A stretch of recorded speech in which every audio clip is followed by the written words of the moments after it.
ಶ್ರೀ ಗುರುಭ್ಯೋ ನಮಃ. ಹರಿ ಓಂ. ನಮಸ್ಕಾರ ಸ್ನೇಹಿತರೆ, ನಮ್ಮ ಸುಧ್ಯಾನ ವಾಹಿನಿಗೆ ಆತ್ಮೀಯ ಸ್ವಾಗತ.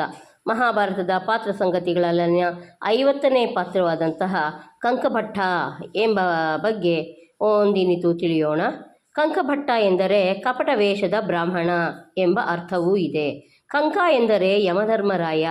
ಕಂಕಭಟ್ಟನಿಗೆ ಜಯ, ವಯಾಗ್ರಪಾದ ಎಂಬ ಹೆಸರುಗಳು ಇದ್ದವು. ಕೈಯ ಗಂಟಿನಲ್ಲಿ ಬಹು ಬಗೆಯ ಪಗಡೆಯ ಹಾಸು ದಳಗಳನ್ನು ಇಟ್ಟುಕೊಂಡೇ ಧರ್ಮರಾಯನು ವಿರಾಟನ ಬಳಿಗೆ ಬರುತ್ತಾನೆ. ವೈಯಾಗ್ರಪದ್ಯ ಪುನರಸ್ಮಿ ವಿಪ್ರಃ ಅಕ್ಷಾನ್ ಪ್ರಯೋಕ್ತುಂ ಕುಶಲೋಪಿ ದೇವಿತಾ ಕಾಂಕೇತಿ ನಾಮಸ್ಮಿ ಎಂದು ಪರಿಚಯ ಮಾಡಿಕೊಳ್ಳುವಾಗಲೇ ತನ್ನ ಹೆಸರು ವೈಯಾಗ್ರಪಾದ ಎಂದು ಹೇಳಿಕೊಂಡು ಪಗಡೆಯಾಟದಲ್ಲಿ ತನಗಿರುವ ಪರಿಣಿತಿಯನ್ನು ಹೇಳಿಕೊಳ್ಳುತ್ತಾನೆ. ವಿರಾಟನು ಕಂಕನಿಂದ ಎಷ್ಟರ ಮಟ್ಟಿಗೆ ಪ್ರಭಾವಿತನಾದನೆಂದರೆ, ಅವನು ಪ್ರಶ್ನೆಗಳಿಗೆ ನೋಡಿ, ನನ್ನಂತೆ ಕಂಕಭಟ್ಟ ಕೂಡ ಈ ನಾಡಿನ ಪ್ರಭು. ಈತನಿಗೆ ಅಪ್ರಿಯವಾದುದನ್ನು ಯಾರಾದರೂ ಮಾಡಿದರೆ ಅವರನ್ನು ಕೊಲ್ಲುತ್ತೇನೆ ಎಂದು ಘೋಷಿಸುತ್ತಾನೆ. ರಾಜನ ಜೊತೆ ಪಗಡೆಯಾಡುವುದು, ಸರಸ ಸಂಭಾಷಣೆ ನಡೆಸುವುದು ಮತ್ತು ಹಿತವಚನಗಳನ್ನು ಹೇಳುವುದು ಕಂಕಭಟ್ಟನ ಕೆಲಸವಾಯಿತು. ಜೂಜಾಡಿ ಗೆದ್ದ ಹಣವನ್ನು ತಮ್ಮಂದಿರಿಗೆ ಕೊಡುತ್ತಿದ್ದ.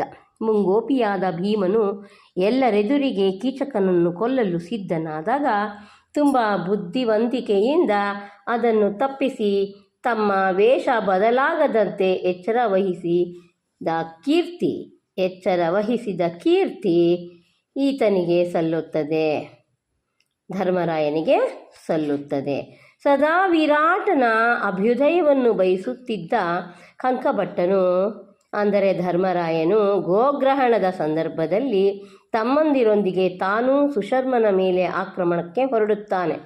ಸುಮ್ಮನೆ ವಿರಾಟನ ಜೊತೆಗೆ ಹೊರಟಂತೆ ನಡೆಸಿದರೂ ವಿರಾಟನು ಗೋಗ್ರಹಣದ ಸಂದರ್ಭದಲ್ಲಿ ವಿಪತ್ತಿಗೆ ಸಿಲುಕಿದಾಗ ತಮ್ಮಂದಿರಿಗೆ ಹೇಳಿ ಸುಶರ್ಮನನ್ನು ಸೋಲಿಸುವ ವ್ಯವಸ್ಥೆ ಮಾಡುತ್ತಾನೆ.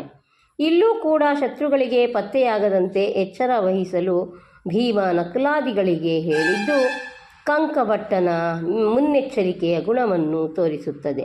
ಇತ್ತ ಕೌರವರು ಗೋಗ್ರಹಣಕ್ಕೆ ಬಂದು ಅರ್ಜುನನು ಉತ್ತರನ ಜೊತೆಯಲ್ಲಿ ಹೋಗಿ ಕೌರವರೊಂದಿಗೆ ಸೆಣಸಿ ಗೆದ್ದ ಸುದ್ದಿ ವಿರಾಟನನ್ನು ಮುಟ್ಟಿದಾಗ ನಡೆದ ನಾಟಕ ಆಸಕ್ತಿದಾಯಕವಾಗಿದೆ. ಮಗನೇ ಗೆದ್ದ ವೀರನೆಂಬ ಹೆಮ್ಮೆ ವಿರಾಟನಿಗಾದರೆ ಬೃಹನ್ನಳೆ ಸಾರಥಿಯಾಗಿದ್ದುದರಿಂದ ಇವೆಲ್ಲ ಸಾಧ್ಯವಾಯಿತು ಎಂದು ಕಂಕಭಟ್ಟನು ತಿದ್ದುಪಡಿ ಸೂಚಿಸುತ್ತಾನೆ. ಇದನ್ನು ಹಲವಾರು ಬಾರಿ ಕೇಳಿದ ವಿರಾಟನಿಗೆ ದಾಳಗಳನ್ನೇ ಕಂಕಭಟ್ಟನ ಮುಖಕ್ಕೆ ರಾಚುವಷ್ಟು ಸಿಟ್ಟು ಬರುತ್ತದೆ. ಅವನ ಹಣೆಯಿಂದ ರಕ್ತ ನೆಲಕ್ಕೆ ಸೋರದಂತೆ ಅಲ್ಲೇ ಇದ್ದ ಸೈರಂಧ್ರಿ ದ್ರೌಪದಿ ತನ್ನ ಸೀರೆಯ ಒಂದು ಭಾಗವನ್ನೇ ಹರಿದು ಮುಚ್ಚಿದಾಗ ವಿರಾಟನಿಗೆ ಆಶ್ಚರ್ಯವಾಗುತ್ತದೆ. ಆಗಲೂ ವಿರಾಟನಿಗೆ ಈ ಘಟನೆಗಳ ಕಾಲುಕೀಲುಗಳು ಅರ್ಥವಾಗುವುದಿಲ್ಲ. ಕೊನೆಗೆ ಉತ್ತರಕುಮಾರನೇ ನಡೆದ ವಾಸ್ತವ ಘಟನೆಗಳನ್ನು ವಿವರಿಸಿದಾಗ ವಿರಾಟನಿಗೆ ಕಂಕಭಟ್ಟ ಮತ್ತು ಬೃಹನ್ನಳೆಯರ ಶಕ್ತಿ ತಿಳಿದು ಬರುತ್ತದೆ. ಮರುದಿನವಂತೂ ಪಾಂಡವರೇ ಕ್ಷತ್ರಿಯ ವೇಷ ಧರಿಸಿ ರಾಜ ಪೋಷಾಕುಗಳಲ್ಲಿ ಸಿಂಹಾಸನಗಳನ್ನು ಅಲಂಕರಿಸಿ ಕುಳಿತಾಗ ಇವನಿಗೆ ಎಲ್ಲವೂ ಕ್ರಮೇಣ ತಿಳಿಯುತ್ತದೆ. ಪಾಂಡವರ ಗುರುತು ಹಿಡಿದು ಕ್ಷಮೆ ಯಾಚಿಸಿ ತುಂಬ ಗೌರವದಿಂದ ಕಾಣುತ್ತಾನೆ. ಅಲ್ಲದೆ ಅರ್ಜುನನ ಮಗನಿಗೆ ತನ್ನ ಮಗಳು ಉತ್ತರೆಯನ್ನು ಕೊಟ್ಟು ಮದುವೆ ಮಾಡಿ ಕಂಕಭಟ್ಟನನ್ನು ಬೀಗನನ್ನಾಗಿ ಮಾಡಿಕೊಳ್ಳುತ್ತಾನೆ. ವೇಷಾಂತರದಲ್ಲಿ ಧರ್ಮರಾಯನ ವಾಕ್ಪ್ರತಿಭೆ, ಜ್ಞಾನ ಸಂಪತ್ತು ಮತ್ತು ಕಾರ್ಯಯೋಜನಾ ಕುಶಲತೆ ಎದ್ದು ಕಾಣುವಂತಿದೆ. ಇವೆ ವಿರಾಟ ಪರ್ವದಲ್ಲಿ ಅವನು ಹೋಮಶೇಷನವನ್ನು ಮಾತ್ರ ತಿಂದುಕೊಂಡು ಕಾಲ ಕಳೆದ. ನೆಲದ ಮೇಲೆ ಮಲಗಿದ. ತಮ್ಮಂದಿರನ್ನು ಚೆನ್ನಾಗಿ ವಿಚಾರಿಸಿಕೊಂಡದ್ದು ಅವನ ಹಿರಿಮೆಯನ್ನು ಹೇಳುತ್ತದೆ. ಇನ್ನೊಂದು ವೈಶಿಷ್ಟ್ಯ ಇಲ್ಲಿದೆ.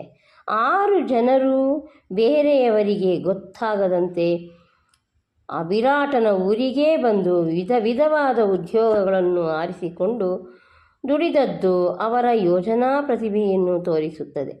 ಇಷ್ಟರ ಮಧ್ಯೆ ರಹಸ್ಯ ಸಭೆಗಳನ್ನು ನಡೆಸಿ ವಿದ್ಯಮಾನಗಳನ್ನು ತಿಳಿಯುತ್ತಿದ್ದುದು ತುಂಬ ವಿಶಿಷ್ಟವಾಗಿದೆ. ಇವಿಷ್ಟು ಕಂಕವಟನ ಕುರಿತಾದ ಸಣ್ಣದಾದ ಮಾಹಿತಿ. ಮುಂದಿನ ಎಪಿಸೋಡ್ನಲ್ಲಿ ಮತ್ತೆ ಸಿಗೋಣ. ನಮ್ಮ ಸುಧ್ಯಾನಕ್ಕೆ ನಿಮ್ಮ ಬೆಂಬಲವಿರಲಿ, ನಿಮ್ಮ ಆರೋಗ್ಯದ ಕಡೆ ಗಮನವಿರಲಿ. ಧನ್ಯವಾದಗಳು.